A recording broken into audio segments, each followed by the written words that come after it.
This is Men's Motivation Hub. I think the definition of greatness is to inspire the people next to you. I think that's what greatness is or should be. It's not something that lives and dies with one person. It's how can you inspire a person to then in turn inspire another person that then inspires another person.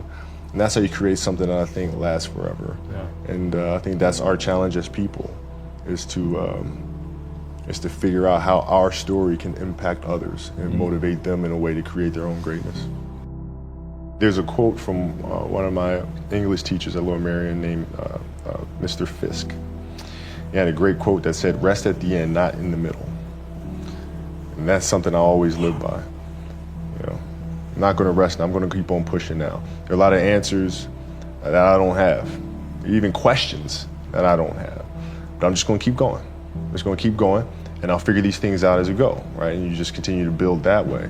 So I try to live by that all the time. And what brings you the most joy right now? Being with my family. Really? That is the most fun.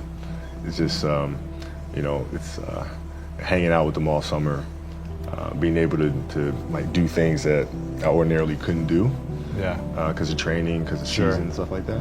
So being around them and watching Bianca grow up, because there are a lot of things that I miss with Natalia and Gianna because I was playing. So being there every day with them is so much fun, man. So it brings me the most joy. What does love feel like?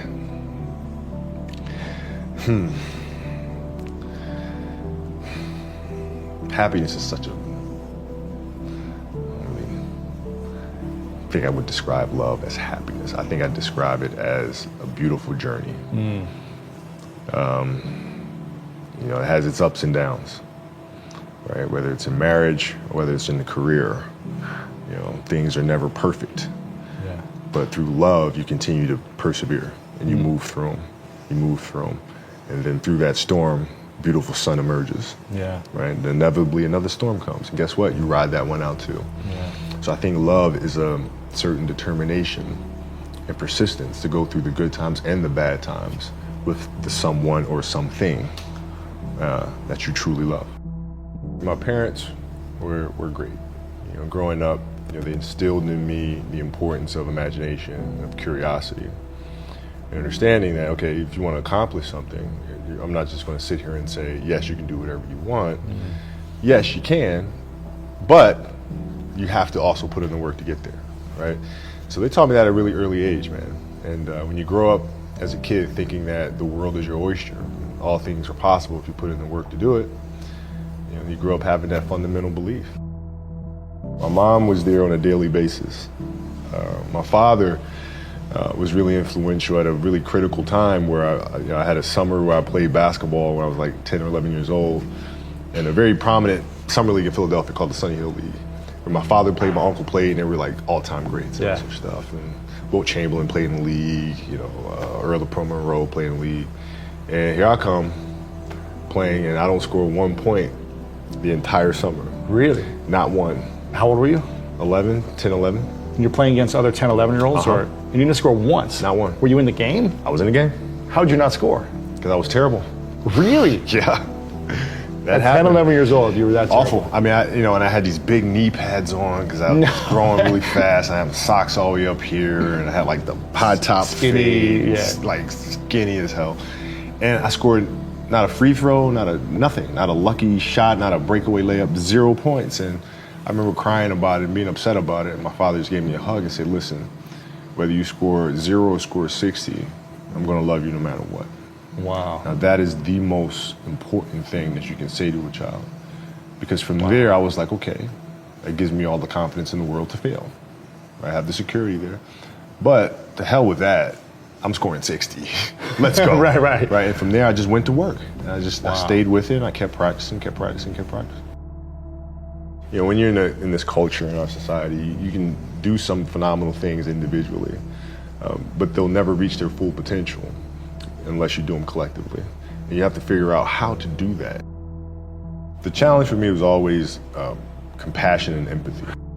I think about 2009, things started changing for me. I started really making a conscious effort to better understand. And that doesn't mean, you have compassion and empathy so you go softer on them. It's more like you put yourself to the side and you put yourself in their shoes and understand what they're feeling. And then you have to make certain decisions of, okay, what buttons do I need to push for this player to get them to the next level? So it's not sit around and it's all happy-go-lucky type of thing. Your leader, your job is to get the best out of them, even if they may not like it at that time. One of the things that I had to learn is how to get the best out of my teammates. Yeah. And most people think it's a simple thing, pass them the ball. But that's not how you make guys better. You have to really affect their behavior. How do you do that? So, I would tell guys, we got back-to-backs. I don't care if we're in Miami, I don't care if we're in a great city of Chicago. We can't go out, we got to get rest. Right? Back-to-back games. Back-to-back games, right? Monday, Tuesday. You play Monday and you play again Tuesday. Guys aren't going to listen, right? Right. So a few times I say, all right, we'll all go out. We'll go out together. Really? I'll drink with you, right? But the next morning, I'm banging on your door at 5 a.m. Let's go. They're not getting Where are we going? I hung out with you. Now you come hang out with me. Wow. This is what we do. All right, let's go. And we're at the gym. We're working out, right? We hit the bus. We go to practice. We play that night. And they're dead. And they're dead. And they're like, lesson learned. Really? Lesson learned. So take them out once. Listen, if you're going to do that. But don't let that compromise what we're here to do. Right. This is why we're here. This is why you're here in the first place. What does losing feel like to you? It's exciting. Why is it exciting? Because it means you have different ways to get better. There's certain things that you can figure out that you can take advantage of, right? Certain weaknesses that were exposed that you need to shore up, right? So it was exciting. I mean, it sucks to lose. Right. But at the same time, there are answers there if you just look at them. I'll give you an example. So Katie Lou Samuelson is one of the best college basketball players in the country. She plays at UConn. She's going to be a senior. And they just had a really tough season last year where they lost to Notre Dame in the final. And so I asked her, I said, have you watched the Notre Dame game? She was like, no. I said, well, why not? I said, I don't want to watch that. I said, I know you don't, but you're going to play Notre Dame this year, yeah? Yeah. What's the chances you see him again in the final? Goes, well, you probably see him again. I said, well, you can't show up and play them without knowing why you lost that one, right? So, the mistakes that you've made in that game, you have to do the hard stuff and watch that game and study that game to not make those mistakes over and over again just because you weren't brave enough to face it. So she came down to the office. I brought her down to the office and we sat down, we watched that game together. Wow. Right? And you gotta deal with it. Face it. Gotta deal with it. Face it, learn from it. When you play for 20 years, I played for 20 years, you reach a certain level, you're like, okay, wait a minute, I have to start again at the base of a mountain and try to climb the top of this mountain. First of all, what mountain am I climbing? I don't even know, what the hell am I gonna be doing? And it's very scary. It's very scary. Even for you? Oh, absolutely. Wow. Absolutely. And the thing that helped me actually was hurting my Achilles, because that forced me to sit there and say, okay, the day could be today that your career is over. Now what do? You have these ideas about doing something with your life after basketball, but what if today is the day that's it? Now what do you do? So I had all this time sitting there with my Achilles injury and contemplating and thinking, and I said, I better get to work. Wow. And that was that. The mentality book is really about process and craft. I've broken the book up into two sections.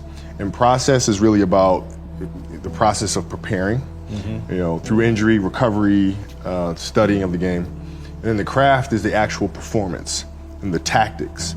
And so a lot of things that I learned through the game were through photos. You can look at a photo and see like a player making a move, and look at the angle of his feet, look how he's using his hands on defense, and I can really break down things to the smallest detail through that. And that's what you'll see in this book. I mean, it's really a basketball Bible. You'll see how I break things down, like how I'm looking at things to the smallest of detail. Yeah. And that's the best way to understand how to have that kind of mentality, is to ask questions, and then find answers. And then that leads to more questions, and you find more answers. And that's what the book is. So how can we teach our children what it means to work hard? Well, you do it through training, right? So when I get up in the morning, my daughter goes with me. 4 a.m.? 4 a.m. My 15-year-old goes with me. She goes with me before school, and it becomes a daddy-daughter thing. That's cool. She just got her permit, right? So she drives in the morning. It becomes a cool thing, right? But through that process, she understands the value of hard work and things taking time. And the same thing with my 12-year-old. right? She practices every day, right? And so it's through those behaviors is where I find the motivation to do it.